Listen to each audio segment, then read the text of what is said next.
네, 기쁨과 행복을 주는 교회라는 이제 제목을 제가 정했는데 원래는 이제 좀 더 부정적인 내용이었습니다. 사실 제 원고에는 더러운 귀신아 그 사람에게서 나오라라는 제목으로 정했습니다만 이게 너무 좀 부정적인 언어인 것 같아서 긍정적인 언어로 제가 바꿨습니다.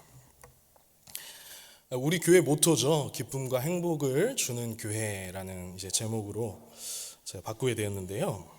지난주 토요일 날 바자회가 있었습니다. 그래서 저 이제 그 전에 장례식도 있고 해서 정신없이 바빴습니다. 우리 교구에서 오랫동안 이제 계속 기도하던 성도님께서 부름을 받으신 것도 충격이었고 이 3일장을 제가 뭘 했다고 3일장을 이제 함께 같은 마음으로 지나고 나니 진이 다 빠졌습니다. 그래서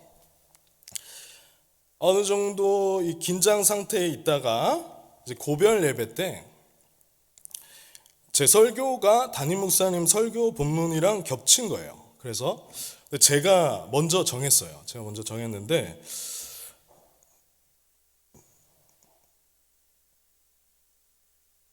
카톡을 계속 보내시네요, 저한테. 이렇게 담임 목사님 본문이랑 같은 줄 나중에 제가 알았습니다. 그래서 사회생활이라는 게 눈치껏 이렇게 빨리 바꿔야 되는데 제가 이제 생각을 못하고 있다가 순서지 초안이 나온 뒤에 굉장히 자발적으로 제가 본문을 바꿨습니다. 그래서 야, 손 목사 이거 왜 겹치냐 이렇게 하셔가지고 제가 자발적으로 본문을 바꿨는데 주님께서 이제 위로의 본문은 이 목사님께서 이제 하시고 또 주의 일에 더 힘쓰는 자가 되라는 더 이렇게 좀 뭔가 부담스럽고 사명이 남은 자들에게 다시 한번 회개하면서 무거운 짐을 지우는 이 설교를 마지막에 하게 되었습니다. 그래서 오로지 주님께 다 맡기고 무슨 말인지 이해가 되시죠? 네. 네, 근데 생각해 보면은 주님께서 그 말씀을 하시기를 원하셨다라는 그런 생각이 들어요. 세 번의 예배 동안 하나님의 위로를 나누고 이제 우리의 사명에 대해서 이제 생각하기를 말씀하신 것이 아닌가 그렇게 생각이 들었습니다. 지나고 나서는요. 그래서 주님께서는 내 멍에는 쉽고 가벼우니라 이렇게 말씀을 하셨습니다. 우리 모두에게 주님을 따라간다는 것은 너무 기쁜 일입니다. 할렐루야. 그리고 나서 이제 다음날 장례가 끝나고 나서 바자회를 하는데 또 비 오고 천둥 친다고 해서 장례식 갔다 오자마자 이 천막을 쳤습니다. 하얀 천막이 정말 큰 역할을 하는 것을 제가 봤는데요. 천막을 뗐다가 붙였다가 이제 당일날 돼서 아침부터 이렇게 왔다 갔다 하고 바자회가 시작되니까 우리 성도님들께서 굉장한 솜씨를 발휘하시는데 정말 많은 이 성도님들의 은사를 제가 느꼈던 것 같아요. 은사를 제가 보고 느꼈습니다. 그래서 바자회가 하나의 잔치, 교회 잔치 같지 않으셨습니까? 그래서 어느 정도 한숨 돌릴 때쯤에 어떤 중년 남성 한 분이 저를 이렇게 찾아오셨어요. 모자를 푹 눌러 쓰시고 마스크를 쓰신 남성분이셨습니다. 그러니까 이분이 저에게 이 사무실에서 어려움을 이렇게 토로하셨는데 어떻게 왔냐 하면은 어떤 분이 전도지를 줬다라는 거예요. 그래서 어떤 분을 보니까 그분도 제가 잘 모르는 분이었어요. 근데 낯이 익은 걸 보니까 아마도 우리가 전도할 때 그 전도지를 준 분 같았습니다. 근데 자신은 예수님 믿으니까 신앙인이시니까 좀 더 필요한 분께 그 전도지를 전달 드렸는데 이제 그분이 오셨어요. 그분이 오셔서 그래서 이제 이분을 좀 부탁합니다 하고 이제 가셨는데 이제 바자회는 밖에서 진행되고 있었고 이분을 딱 만났는데 어떤 굉장한 두려움에 사로잡힌 분이라는 그런 느낌을 받았어요. 이분을 이제 제게 데려왔을 때 저는 이 교회를 향한 하나님 아버지의 마음이 무엇인가 생각하게 되었습니다. 하나님 아버지의 마음이 무엇인가 조금 느낄 수 있었던 것 같아요. 그러니까 이 세상에 고통을 받고 있는 사람에게 우리 교회가 진정한 행복과 기쁨을 주기를 하나님께서 원하신다는 거예요. 그분의 이 외모만 봐도, 이 표정과 눈빛만 봐도 너무나 고통 속에 있는 그런 모습이셨습니다. 그분이 이제 입을 떼서 저에게 말씀하셨는데요, 귀신에게 어려움을 겪고 있다라고 저에게 말씀을 하시는 거예요. 그래서 제가 이제 이분의 얘기를 이렇게 다 들었습니다. 다 듣고 두 가지를 여쭤봤어요. 두 가지 여쭤봤는데, 첫 번째로 여쭤본 건 뭐냐면, 이 사탄이 강합니까? 예수님이 강하십니까? 이걸 여쭤봤습니다. 제가 감기에 좀 걸려서 양해를 좀 부탁드립니다. 이 질문은 사탄이 강하냐, 예수님이 강하냐라는 것이죠. 그러니까 이분도 교회를 처음 나오시는 분이셨어요. 처음 나오시는 분이셨는데 저한테 예수님이 강하다고 대답을 하시더라고요. 예수님이 강하다고. 예수님은 누구십니까? 예수님은 이제 이 세상의 주인이시죠. 이 세상의 왕이십니다. 사탄 마귀는 누굽니까? 타락한 천사들이죠. 타락한 천사들이고 그 졸개들에 불과합니다. 이 귀신은 타락한 천사들과 그 귀신은 졸개들에 불과합니다. 그러나 예수님께서는 누구십니까? 온 세상을 창조하신 창조주십니다. 그리고 만물이 그에게, 그의 말 한마디에, 말씀 한마디에 복종을 해야 되는 것입니다. 그분은 왕이시기 때문입니다. 근데 많은 사람들이 무신론적 이제 사고를 가지고 오늘날 살아가면서도요, 경험적으로 부인될 수 없는 것이 있습니다. 그것이 무엇이냐면 어떤 영적인 존재에 대한 자각이에요. 영적인 존재가 있다. 악한 어떤 귀신이 있다. 그러니까 이분은 교회를 한 번도 나오시지 않으셨는데 뭔가 귀신이 자기를 괴롭힌다라는 거예요. 그러니까 중립 상태에 있지 않기 때문에 우리는 예수님을 믿거나 공중권세 잡은 자의 사탄을 따라 살거나 둘 중에 하나입니다.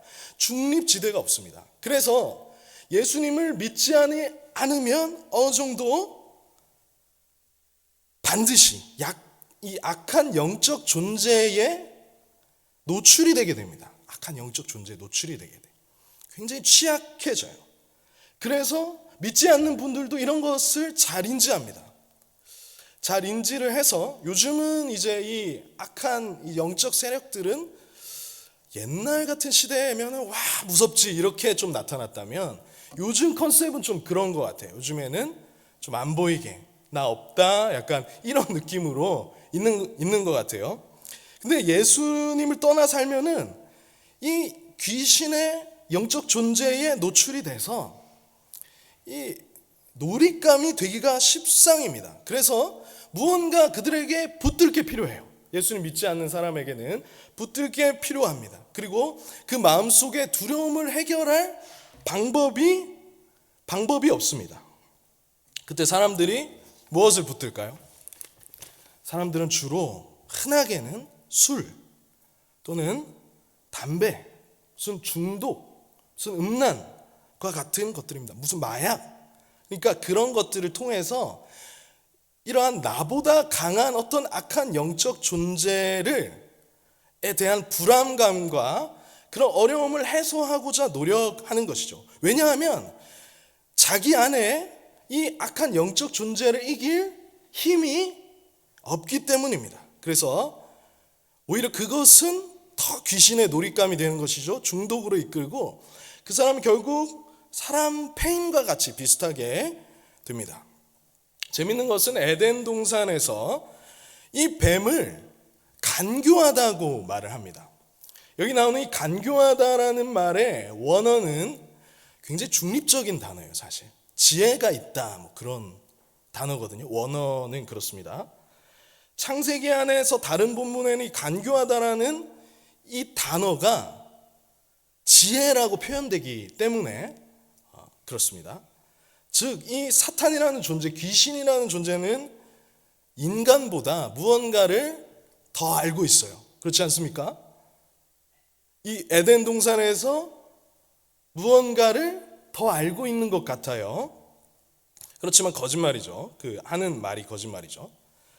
무언가 인간보다 강한 것 같아요. 그리고 그 존재는, 이 사탄이라는 존재는 인간 스스로 죄를 짓게 만듭니다. 그리고 그 목적은 어디에 있습니까? 강탈하고 빼앗는 데 있습니다. 이 귀신, 사탄, 악한 존재의 목적은 강탈하고 빼앗는 데 있습니다. 그래서 제가 그분께 여쭤본 거예요. 예수 그리스도께서 강하십니까? 아니면 사탄이 강합니까? 사탄이 인간보다는 좀 많이 알고 강한 것 같은데, 타락한 천사여서. 근데 누가 강하냐라는 것이죠.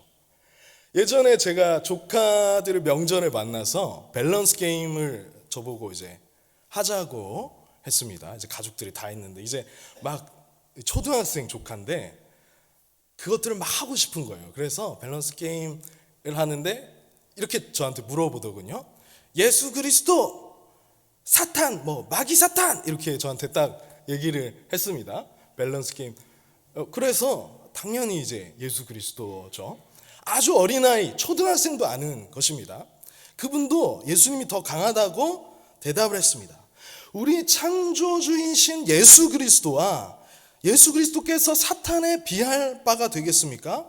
사탄과 그 졸개들은 사실 하나님 앞에 아무것도 아닌 것입니다. 할렐루야. 무서워할 존재들이 사실은 아닌 것입니다. 사실은요. 근데 어떤 사람들은 이를 대등한 존재인 것처럼 두는 오류를 범합니다. 만물의 창조주이신 예수 그리스도 앞에 사탄은 그 즉시 복종해야만 하는 존재입니다. 오늘 말씀을 보십시오. 오늘 말씀에 어떻게 나오고 있습니까? 8절 말씀에 이는 예수께서 이미 그에게 이르시기를 더러운 귀신아 그 사람에게서 나오라 하셨습니다. 예수님께서 더러운 귀신아 그 사람에게서 나오라 말씀하셨기 때문에 이 귀신은 즉시 복종하고 나와야만 하는 존재입니다. 우리에게 귀신은 어떤 존재입니까? 예수를 믿는 자에게, 예수가 있는 자에게, 예수 안에 있는 자에게 귀신은 예수 그리스도의 이름으로 즉시 복종해야 하는 존재인 줄로 믿습니다. 그런데 여기서 하나 주목해야 될 것이 있습니다. 예수님께서 이렇게 말씀하셨다라는 것이죠.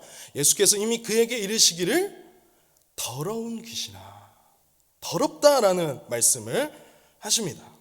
이 부분을 조금 짚고 넘어가겠습니다. 오늘 말씀에는 이 귀신 들린 자가 쇠사슬로도 맬 수도 없습니다. 이 사람이 아주 강력한 쇠사슬로 매였는데 그것을 막 끊어버리고 막 밤낮 소리를 지르면서 무덤 사이를 막 돌아다니는 겁니다. 얼마나 끔찍했겠어요.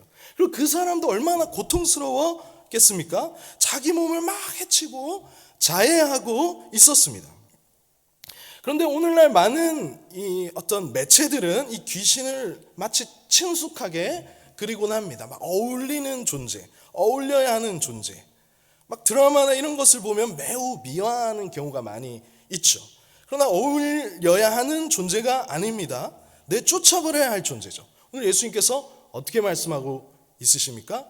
더러운 귀신아, 그 사람에게서 나오라. 내쫓아버리시죠. 예수님처럼 우리도 해야 되는 것입니다.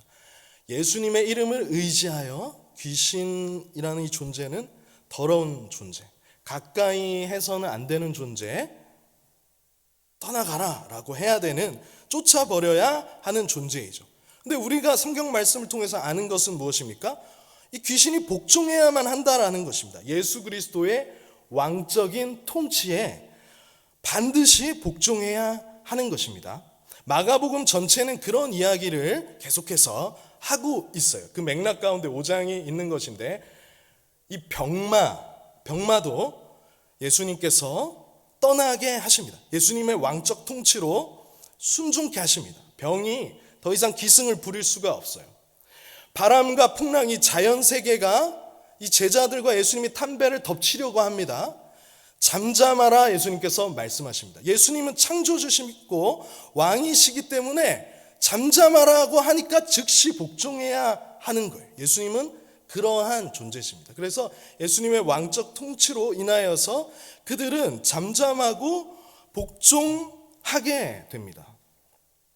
마지막에는 예수님께서 모든 죄와 사망의 권세를 예수님께서 이 십자가 지시기 전에 큰 소리를 지르셨다고 나옵니다. 많은 학자들은 이것을 어떻게 해석하냐면요, 모든 죄의 권세, 악한 권세를 예수님께서 큰 소리로 말씀하시며 잠잠케 하셨다, 이렇게 많은 학자들이 이렇게 해석을 합니다. 예수님께서는 모든 피조물에 대해서, 보이는 피조물, 보이지 않는 피조물, 미시세계, 거시세계, 모든 세계에 왕적인 주권을 가지고 계신 분이시고, 그분의 말씀 한마디로 즉시 피조물들은 복종해야만 하는 그런 상태에 있는 것입니다. 예수님께서는 귀신을 더럽다라고 말씀하시며 쫓아내셨습니다. 재미있는 것은 이분의 가족 중에 보살이 있었대요. 그래서 몸이 아프다니까, 이 사람이 몸이 아프다니까 이 가족분의 보살을 하시는 분이 구슬하는데 징을 치라고 했다는 거예요. 구슬하는데 옆에서 너 몸이 아프니까 징을 치면은 좀 나아질 것이다 라고 이렇게 말을 했습니다. 그래서 뭔가 이 사람이 하기가 싫었대요. 그러니까 굉장히 그게 꺼려졌다라는 것입니다. 뭔가 하기가 싫었대요. 그래서 제가 이제 물어봤습니다. 선생님, 썩은 곳에 음식물이나 무언가 부패한 곳에 가면은 어떻습니까? 가기가 싫대요. 그렇죠? 그래서 은혜입니다. 더러운 것이 더럽다라는 것을 아는 것은 은혜이죠. 그분이 그 자리에서, 구슬하는 자리에서 징을 치는 게 꺼려지는 것은 하나님의 은혜지 않겠습니까? 하나님의 은혜로 그것이 뭔가 하기가 싫고 이제 불편한 것이죠. 그래서 이분이 정말 오랫동안 고통을 겪었다라고 합니다. 한 10년 가까이 계속 고통을 겪었는데, 의사를 만나도 병원에 가도 그 방법이 해결되지 않았다라고 했습니다. 그래서 제가 이분이 참 은혜를 많이 받은 것 같았어요. 이분이 만약에 의사를 만나서 이 문제가 해결됐다면 예수님께 나올 수 있었을까? 그런 생각이 드는 거예요. 그러니까 의사를 만나도 해결되지 않고 온갖 방법을 다 썼는데, 오늘 여기 나오는 이 귀신 들린 사람도 그렇죠. 갖가지 방법을 쓰려고 하는데 너무 강하고 쓰려고 하는데, 그래서 해결이 안 되었는데, 이 사람 또한 그래서 여러 가지 방법을 썼는데 해결되지 않아서 그분이 전도지를 이렇게 딱 주었는데, 아현교회가 좋은 교회 같다 이렇게 얘기를 하면서 준 거예요. 줘서 무언가 교회에 가면 해결받을 수 있을 것 같다는 생각이 들었다는 거예요. 그래서 또 이제 약주를 하고 오셨어요. 하고 오셨는데, 이분이 약속을 해서 갈까 말까 하다가 속는 셈 치고 한번 그래도 가봐야지 하면서 이렇게 오셨대요. 그래서 오셔가지고 예수님이라면, 교회라면 뭔가 해결받을 수 있을 것 같다라고 하는 거예요. 그러니까 이것저것 알아봐도 잘 해결이 되지 않았기 때문에 하나님을 붙들 수 있는 그 은혜를 받으셨다라는 생각이 들었습니다. 그래서 제가 이분께 여쭤보면서 복음을 전하게 됐어요. 처음 제가 짚고 여쭤본 것은 사탄이 강하냐, 예수 그리스도께서 강하시냐 알아야 되잖아요. 창조주가 누구신지 알아야 되잖아요. 귀신이 어떤 존재인지 알아야 되잖아요. 타락한 천사이며 예수 그리스도께 복종해야만 하는 존재라는 걸 어떻게 알 수 있습니까? 들어야만 알 수가 있습니다. 그래서 믿음은 들음에서 나며 들음은 그리스도의 말씀으로 말미암았다라고 하는 것이죠. 그래서 제가 귀신에게 시달리고 있다라고 하셔서, 그렇다면 그 귀신이 강합니까? 예수 그리스도가 강합니까? 라고 여쭤봤습니다. 두 번째로, 제가 그분이 참 은혜를 받은 분인 것 같아서 두 번째로 여쭤본 게 있습니다. 그건 뭐냐면, 누가 성공한 인생일까요? 라는 질문이었습니다. 두 번째는 누가 성공한 인생입니까? 여러분들은 어떻게 생각하세요? 누가 성공한 인생일까요? 이 세상에서. 요즘에 이 100세 시대라고 합니다. 과학기술과 여러 가지가 좋아져서. 그런데 말입니다, 만약에 이 세상에서 고통 없이 너무 잘 살았어요. 이렇게 부유하게 또 능력 있게 잘 살았어요. 그런데 예수님을 몰라요. 그러면은 예수님을 모르는 사람은 나중에 하나님의 심판대 앞에 가면 어떻게 되겠습니까? 백년 남짓은 참 잘 살았는데, 참 행복하게 잘 살았는데 영원한 지옥 형벌이 그에게 기다리고 있는 것입니다. 이 세상에서는 백년 남짓하는 인생을 꽤 잘 살았습니다. 부유하게 살고 능력 있게 살고 인정받게 살고 성공한 인생이라고 느껴지는 그런 삶을 살았습니다. 그런데 이 사람이 이제 하나님의 심판대 앞에 서서 예수를 모르면 어떻게 되겠습니까? 그 사람은 인생을 잘 산 사람일까요? 성공한 사람일까요? 그 사람은 인생을 헛살았던 것입니다. 그는 단지 100년 못 되는 인생을 살기 위해서 영원한 삶을 실패했던 것입니다. 왜요? 예수를 모르기 때문에, 예수를 믿지 않으니까요. 그는 말하자면 완전히 실패한 인생인 것입니다. 너무나 안타깝죠. 누가 성공한 인생이겠습니까? 그런데 다른 한 부류의 사람이 있습니다. 이 사람은 이 땅에서 참 너무 힘들었어요. 고통과 슬픔이 참 많았습니다. 어렵게 살았어요. 힘듦이 좀처럼 가시지가 않았습니다. 그런데 이 사람이 한 가지 잘한 게 있는데 예수님을 믿었습니다. 그래서 예수님을 믿어서 영원한 삶에서는 예수님과 함께 영원히 함께 사는 삶이라면 어떻겠습니까? 100년 남지 못하는 그 인생을 좀 어렵게 살았을지는 몰라도 영원히 주님과 함께하는 참 기쁨과 행복한 삶이, 그 삶을 살기 때문에 그는 성공한 인생인 것입니다. 그는 성공한 인생인 것입니다. 이 세상에 100년 남지 못하는 그 인생이 좀 참 고통이 많고 슬픔이 많고 어렵게 살았다고 할지라도, 우리 아현교회 모토가 기쁨과 행복을 주는 교회지 않습니까? 참 기쁨과 행복한 삶을 예수 그리스도로 말미암아 영원히 주어지기 때문에 그는 성공한 인생인 것입니다. 그렇다면 두 인생 중에 여러분은 어떤 인생을 선택하시겠습니까? 그런데 영생이라는 것은 죽어서 가는 것만을 의미하지 않습니다. 이 땅에서 영생이 시작되는 것이죠.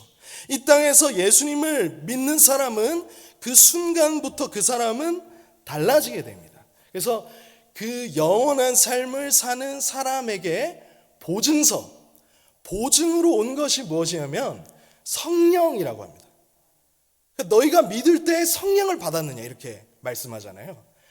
예수님을 믿는 사람에게는 뭐가 있냐면 성령님이 계십니다. 그래서 그 보증서인 이 보증인 성령님이 오셔서 예수님이 이렇게 믿어지게 되는 것이, 그 복을 받은 것이죠. 성령님이 계시는 분은 무엇을 뜻하는 것입니까? 이 사람은 영원한 하나님 나라의 보증서를 가지고 이것을 소유했기 때문에 이미 기뻐하는 것입니다. 내 인생은 완전히 변화되고 완전히 성공한 인생으로 이미 이 보증서를 가지고 있는 것이죠. 그 순간부터 인생은 완전히 달라지게 되는 것입니다. 그래서 제가 그분께 여쭸어요. 누가 강한지 여쭌 다음에 누가 성공한 인생인지 여쭈었습니다.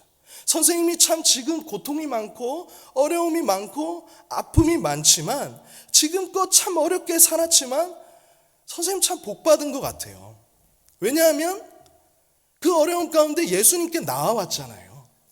그래서 그 예수님을 믿는다면 선생님의 인생은 누구보다 성공한 인생인 거예요 라고 제가 말씀을 드렸습니다. 참된 기쁨과 행복을 그 누가 줄 수 있을까요? 우리 아현교회 모토가 기쁨과 행복을 주는 교회인데 참된 기쁨과 행복을 누가 줄 수 있습니까? 이 세상에 그 누가 줄 수 있겠습니까? 오직 예수 그리스도께서 주실 수 있는 것입니다. 예수 그리스도를 믿어야 받을 수 있는 것이죠. 예수님께서는 저와 여러분의 영원한 운명을 바꾸셨습니다. 그래서 삶의 질서들을 바꾸셨어요. 우리가 이 인생의 100년 남짓한 그것을 위해서 모든 것을 투자하는 삶 대신에 영원한 하나님 나라를 꿈꾸는 그러한 정말로 위대한 질서들을 우리에게 주셨습니다. 그래서 그 기쁨과 행복을 이 땅에서부터 이미 얻기를 시작하는 것이죠. 이것들을 시작하셨습니까? 앞선 이 두 가지 문제를 우리는 잘 해결해야 됩니다. 첫 번째는 이 세상의 공중권세 잡은 자, 세상의 통치자라고 불려지는 사탄이 강한가, 아니면 예수 그리스도께서 강하신가? 우리는 답을 잘 알고 있죠. 두 번째, 누가 성공한 인생인가 진정으로. 우리가 아무리 잘 살아도 하나님의 영원한 심판대 앞에 서서 탈락한다면 그것은 성공한 인생이 아니죠.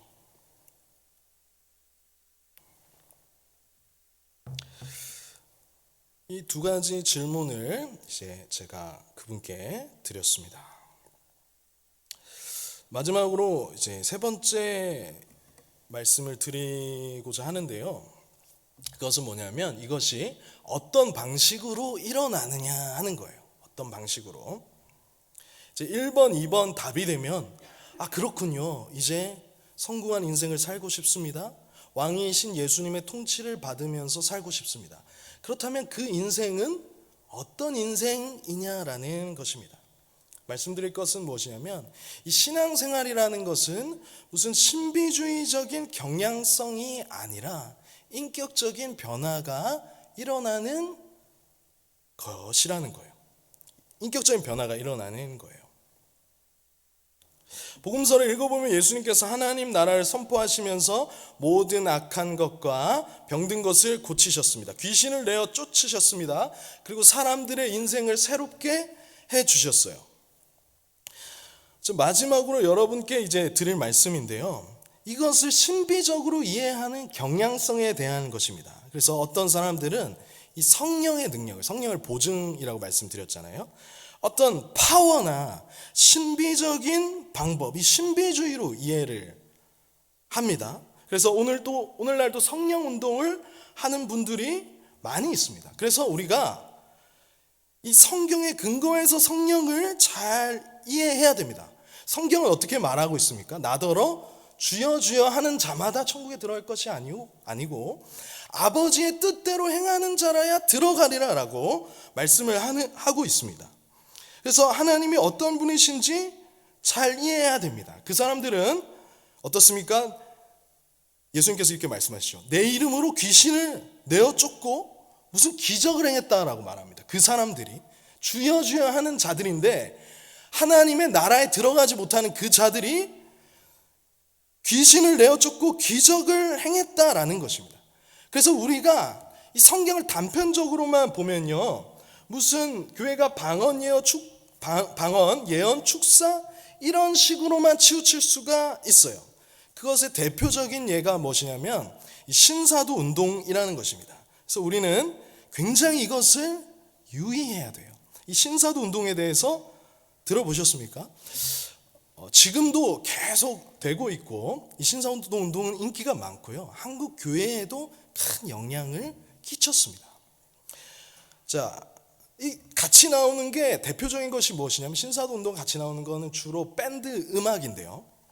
그래서 우리가 이런 음악의 요소들을 사용할 때 굉장히 유의해서 사용해야 되는데 여러분 굿할 때는 한번 생각해 보십시오. 엄청 요란합니다. 막 꽹꽹꽹꽹 챙챙챙챙 사람을 정신없이 그렇게 만들어요. 그래서 옛날에 이제 장로님들이 드럼을 악마의 악기다 이렇게 막 그렇게 말씀을 하셨죠. 우리는 이게 무슨 뜻인지 눈을 뜰 필요가 있습니다. 저도 드럼을 참 오랫동안 쳤습니다.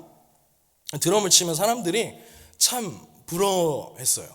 야, 스트레스 잘 풀리겠다. 이렇게 하나님을 예배하기도 하고 이렇게 타악기도 치니까 참 부러워했습니다. 근데 이 악기를 굉장히 잘 사용을 해야 됩니다. 왜냐하면 이 밴드 음악을 신사도 운동을 하는 사람들은 필수적으로 사용하고 뭔가 이제 귀신을 부를 때 그런 그때 일어나는 일과 어느 정도 이제 유사성을 가지고 있어요. 그래서 굉장히 찬양이라는 것이 아주 영적으로 성숙한 사람들이 사실 다루어야 됩니다. 그런데 이에 대한 이해가 없기 때문에 이 부분들이 같이 한국교회에 정말 무분별하게 들어왔어요. 그래서 어떤 사람은 그렇게 말하기까지도 합니다. 우리가 장로교냐 아니면 순복음이냐? 아니다. 신사도 운동이 한 7-80% 안에 자신도 모르게 스며들어와 있다는 게 교회 안에. 그래서 이것이 주는 이 유익 이상으로 폐해가 많다라고 할 수 있습니다. 무슨 말씀을 드리는 거냐면요, 이 하나님을 믿는 신앙을 어떤 식으로 이해하냐면 신비주의적으로 이해한다는 것입니다. 그래서 귀신을 내어쫓는 축기를 하거나 무언가 기적을 일으키는 그런 모습으로 파워, 막 이러한 방식들로 사람들을 현혹시켜요. 그런데 그것을 효과적으로 내기 위해서 어떤 것이 필요하겠습니까? 음악의 요소가 필요한 거예요. 타악기의 요소가 필요하고 강렬한 음악이 필요한 것입니다. 그래서 이것을 계속 추구하면은 어떻게 됩니까? 신비주의적인 경향성으로 무아지경의 상태에 빠지는 것을 유도하는 거예요. 그래서 이것을 통해서 정말로 하나님에 대한 신앙을 가졌는지 아니면은 어떤 그런 또 신비주의적인 신앙을 가졌는지 이것이 구별을 하기가 어려운 거예요. 구별을 하기가 어렵도록 이 교회 안에 많이 들어왔습니다. 그래서 극단적인 예를 많이 들어보셨을 거예요. 뭐 금리빨이 은리빨이 바뀌었다든지 이빨이 금리빨로 바뀌었다라는 거예요. 들어보셨습니까? 금리빨로 왜 바뀌어야 되냐는 것이죠. 그러니까 신앙이 무엇인지 이해하지 못하니까 막 이렇게 강력하게 하면서 그 가운데 쓰러뜨림이라든지 온몸을 떤다든지 방언을 큰 소리로 하는 그것에 집착을 해서 이것을 성령의 역사로 오인하게 하는 것이죠. 우리 주변에서 흔히 볼 수 있는 광경입니다. 이렇게 할 때 우리는 매우 위축될 수가 있어요. 그럼 목사님 이 밴드 악기를 사용하면 안 됩니까? 불가하다는 것이 아니라 매우 조심해서 사용해야 된다는 말씀을 드리는 거예요. 매우 잘 사용해야 된다는 말씀을 드리는 거예요. 왜냐하면 이 음악 자체가 강력하게 음악으로 이렇게 이끄는 것이 성령의 역사로 오인할 수 있기 때문에, 그래서 그런 집회 가운데 무언가 그 시간에 뭔가를 다 보여주려고 합니다. 이러한 성령의 역사와 신비주의를 추구하는 방식들은 그 시간에 눈으로 보여야 되는 것이죠. 금리빨로 바뀌어야 되는 것이죠. 사람들을 쓰러뜨려야 하는 것이죠. 그 사람이 당장 일어서야 되는 것이죠. 그러나 여러분, 정말로 신앙이 여러분에게 어떻게 역사했습니까? 성령님께서 역사하시는 것은 어떤 방식으로 역사하는 것입니까? 오랫동안 다루어지는 것이죠. 인격적으로 다루어지는 것이죠. 무아지경의 상태가 아니라 분명한 이 성경의 계시의 말씀에 따라서 자발적으로 주님께 순종하고 싶어지고 다른 사람을 사랑하고 싶어지고 하나님 앞에 바로 서고 싶어지고 하나님을 마음속으로 너무나 사랑하는 것으로 보통은 아주 점진적인 과정으로 이렇게 발전한다라는 것입니다. 일시적인 변화와 단회적인 모습으로 이렇게 보여주는 거. 말하자면은 제가 조금 강력하게 이야기한다면 쇼를 하는 것이에요. 쇼를 해서 그것이 성령의 역사로 오인하게 하려는 이러한 것이 아주 교회 안에 만연해 있습니다. 그러나 성령께서는 어떻게 일하시는 분이시죠? 성령께서는 구원의 전 과정을 우리 평생에 걸쳐서 다루시며 아주 인격적으로 그렇게 일하시는 분이시라는 것을 우리는 알아야 됩니다. 제가 이분을 만났을 때 이분은 낮과 밤이 어느 정도 바뀌신 분이셨어요. 그래서 낮에는 주무시고, 약주 드시고 낮에는 주무시고, 밤에는 약주를 드시니까 이제 잠이 안 와서 밤에는 눈이 말똥말똥한 거예요. 밤에 잠을 못 주무시는 거예요. 그러면 어떻게 하겠습니까? 다시 이제 약주를 드시는 거예요. 술을 드시는 거예요. 그러면 정신이 몽롱해요. 아침에 정상적인 생활을 할 수가 있겠습니까? 할 수가 없었던 것이죠. 그리고 낮에는 육체 노동이나 이런 것도 할 수 없는 것이죠. 계속 사이클이 반복되면서 더더욱 잠이 안 오는 것이죠. 그러면 어떻게 됩니까? 다시 술에 의존하는 것입니다. 다시 중독에 빠지는 거예요. 밤늦게 마시면 이제 수면에도 방해가 되는 것이죠. 자, 이분에게 필요한 것이 무엇이겠습니까? 먼저는 뭐가 필요할까요? 예수님을 믿어야 합니다. 먼저는 예수님을 믿어야 합니다. 이게 가장 중요합니다. 왜냐하면 이 복음만이 우리의 영원한 운명을 바꿀 수가 있기 때문에. 그래서 정상적으로 교회에 나와서, 교회는 이제 은혜의 젖줄기라고 얘기를 해요. 교회는 어머니라고 얘기를 해요. 그래서 우리가 교회를 떠나서 신앙생활을 혼자서 하기가 거의 불가능에 가까운 것입니다. 그래서 이 은혜의 젖줄기를 통해서 은혜의 방편을 공급받아야 됩니다. 어머니 말씀이 이렇게 선포되고 기도를 하고 이 공동체 가운데 하나님은 자라게 하시거든요. 그래서 그것을 공급을 받아야 합니다. 예수님을 믿고 교회에서 생활을 해야 되는 것이죠. 자, 우리가 어떤 우리 주변에 기쁨과 행복을 교회로서 이 사명을 감당하기 위해서 어떻게 해야 됩니까? 복음을 전해야 하는 것이죠.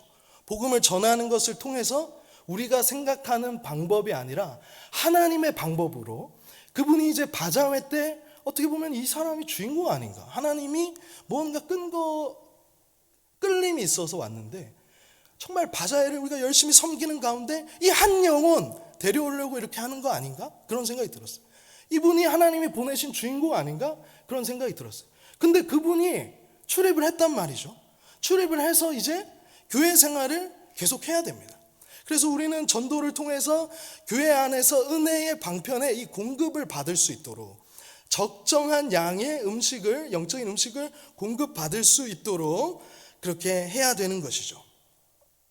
자, 이 사람이 어떻게 하면 나을까요? 이 사람에게 막 큰 집회 조명을 막 쏘고, 이게 다 나쁘다는 것이 아니면 잘 사용해야 된다는 것인데요, 막 쏘면서 막 파워하면 이 사람의 인생이 한 번에 바뀌어지겠습니까? 물론 그럴 수도 있습니다. 하나님의 일에는 능치 못함이 없죠. 그러나 그것은 일반적인 방법이 아닙니다. 그런 것이 있을 수는 있으나 쇼일 수 있다는 것, 쇼일 확률이 높다는 것이죠. 어떻게 해야 되겠습니까? 예배 시간에 나오기 위해서 몸을 깨끗이 해야겠죠. 술을 끊어야겠죠. 옷을 단정히 입어야겠죠. 교회 안에서 질서 있게 행동하고 생활 패턴도 바꿔야 할 것입니다. 밤에는 주무시고 또 어느 정도 육체 노동을 하면서 이제 건강하게 살다가 교회에 와서 예배 드릴 때 몸을 씻고 단정하게 입고 하나님께 집중하는 것, 어떻습니까? 무아지경의 상태에 있는 것일까요? 굉장히 인격적인 것입니다. 성령님께서 우리에게 역사하시는 방식은 굉장히 인격적인 것이에요. 그래서 우리의 이름을 아시고 우리를 그렇게 너무 잘 아시고 이렇게 다루시는 방식들을 사용하시는 것입니다. 그래서 오랜 시간에 걸쳐서 노력하고 이 변화의 과정 속에서 우리가 그 죄와 싸워야겠죠. 이전에 했던 중독적인 습관들과 싸우려면은 하나님 참 쉽지 않습니다. 도와주세요. 하나님 의지하면서 이 사람이 온전한 하나님의 형상의 모습으로 갖춰지게 되는 것입니다. 한번 있는 어떤 큰 부흥 집회 이런 것들은 참 우리가 외식하는 것처럼 좋지만 조국 교회 안에서 계속해서 이런 신사도 운동적인 요소가 메인의 자리에, 주된 위치에 자꾸 자리를 잡으려고 하는 거예요.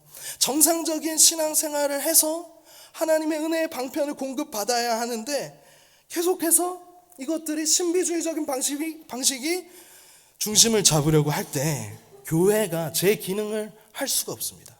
그래서 우리가 이것에 대해서 신앙생활이라는 것이 무엇인지 바르게 이해해야 됩니다. 신앙이란 무엇입니까? 인격적으로 한 사람이 오랜 시간에 걸쳐서 주님을 닮아가는 것이죠. 은혜의 방편을 사용하면서 정상적으로 예배 시간에 참여하면서 말씀을 들으면서 성경을 공부하면서 성도들과 교제하면서 그 사람이 차츰차츰 하나님의 모습으로, 세상의 옷을 벗고 그리스도의 모습으로, 그리스도의 지체된 모습으로 바뀌어가는 것입니다. 더욱더 정상적인 말을 하면서 정상적인 관계를 가지면서 변화되며 한 사람이 온전해지는 것입니다. 신앙생활이라는 것은 무엇일까요? 매우 인격적인 것입니다. 여러분, 하나님 말씀 보겠습니다. 5장 읽으신 말씀 18절에서 20절 말씀인데요, 우리 쭉 한번 읽어보겠습니다. 18절 같이 읽습니다. 시작. 예수께서 배에 오르실 때에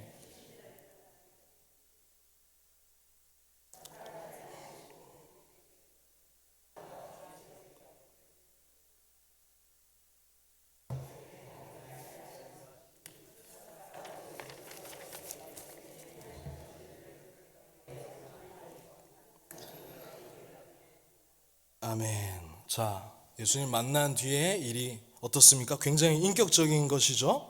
예수님께서는 그와 함께 가시지 않았습니다.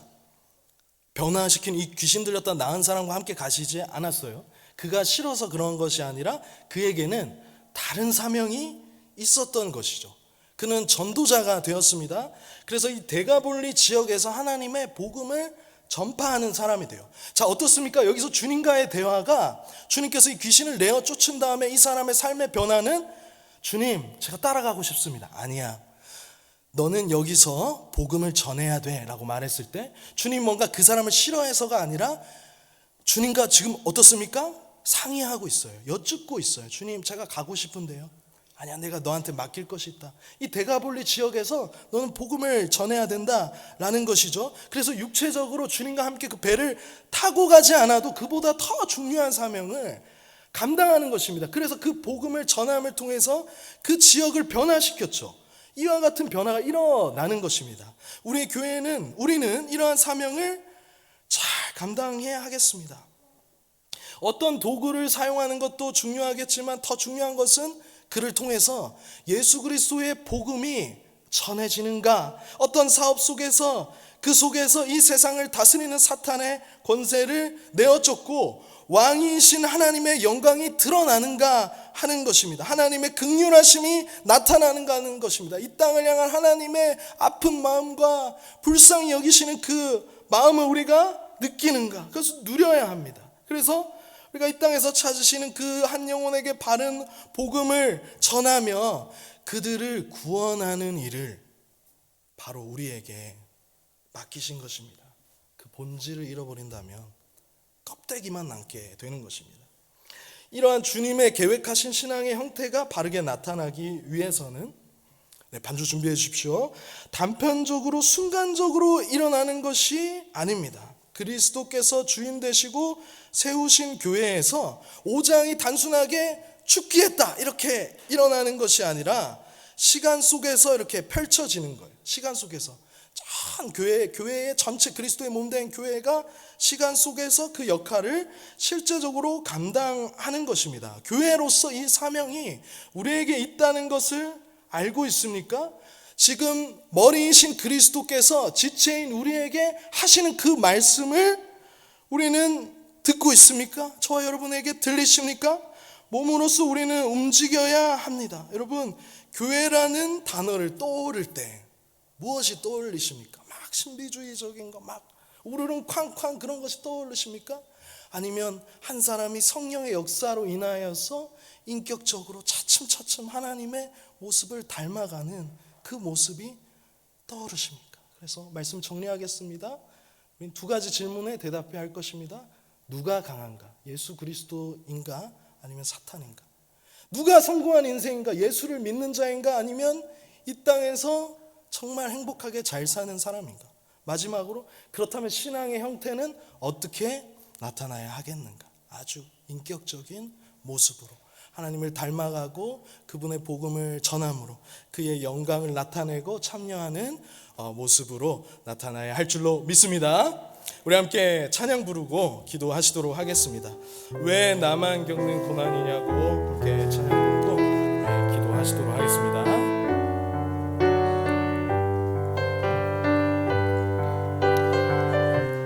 왜 나만 겪는, 왜 나만 겪는 고난이냐고 불평하지 마세요. 고난의 이별이 있는 주님이 주신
중요합니다. 첫 번째로 예수님을 떠나 살면 악한 영적 존재에 쉽게 노출되며 자신 안에 악한 영적 존재를 이길 힘이 없다는 것을 알고 예수님의 영적 통치에 더러운 귀신을 복종시키게 하여 주시옵소서.